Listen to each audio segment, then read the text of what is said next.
दोनों सीटें, चाहे वो बडगाम की है या नगरोटा की हैं, ये दोनों की दोनों सीटें हमेशा नेशनल कॉन्फ्रेंस की रही हैं। नेशनल कॉन्फ्रेंस जीतेगी और ये दोनों सीटें हमारी झोली में होंगी। बस आप उस दिन का कौन से कहाँ, वो तो आप भी घर में सुबह उठते हैं भाई के साथ लड़ाई लड़के आए होंगे। हम छोटे छोटे थे, रात को सुबह चलती थी डांग भाइयों में, दिन में हम इकट्ठे होते थे। तो इसलिए ये कुछ नहीं, ये चलता है, ये हिंदुस्तान की रवायत है, ये घर घर की दास्तान है, आपके घर की है, मेरे घर की है। ये छोटे मोटी बातों से हम कहें कि हम किसी को मौका देंगे, वो आके हमारे जम्मू कश्मीर को बेचने की कोशिश करेगा, नेशनल कॉन्फ्रेंस नहीं बिकने देगी। काश ये सवाल जब एलजी साहब किसी फंक्शन में आते हैं आप उनसे पूछते कि जनाब 6 साल में आप अपना एक वाइट पेपर बता दीजिए क्या किया।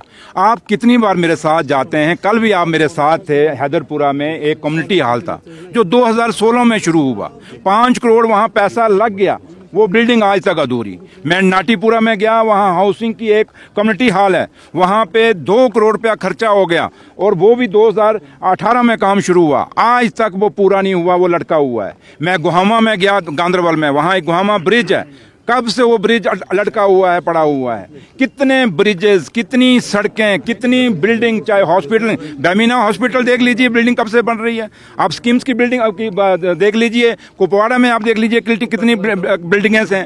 मतलब कि चाहे वो जम्मू कश्मीर, आप कश्मीर की बात करें एज ए सूबे की, आप जम्मू की बात करें एज ए सूबे की, दोनों प्रोविंसेस की बात करें। चलो लद्दाख तो हमसे दूर है, उनको मुबारक, क्योंकि उन्होंने बड़े ढोल बजा के उसमें यूटी लिया, तो उनको यूटी मिल गया। आप पता नहीं क्यों दुखी हैं, आप तो खुश होना चाहिए जब उतने ढोल बजाए, क्योंकि वो कह रहे थे जम्मू कश्मीर को मैंने बर्बाद कर दिया। भाई वो अगर बर्बाद कर दिया, आज भी तो आपका सब कुछ एलजी देखें कौन, डीजी देखें कौन, सब कुछ आज आपको कौन सा कोई मिल गया, वही बाबा जी का ठुल्लू।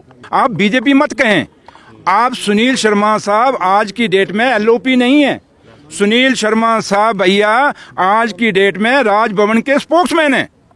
हम जो बात एलजी साहब से सवाल करते हैं या पिछले 11 सालों का सवाल करते हैं बीजेपी और पीडीपी को, तो सुनील शर्मा साहब उस 11 साल के स्पोक्समैन बन के आते हैं। इसका मतलब राजभवन के स्पोक्समैन भी वो हैं और पीडीपी के और बीजेपी के अलायंस के भी स्पोक्समैन वो हैं। तो फिर कहां से पीडीपी हमें सवाल, और जो सवाल हमें पीडीपी और बीजेपी पूछती है, ठीक आपने पूछा भैया, वो तो दोनों पूछेंगे। क्यों? क्योंकि वो अलायंस में है, उनका अलायंस था और वो अलायंस आज भी बरकरार है।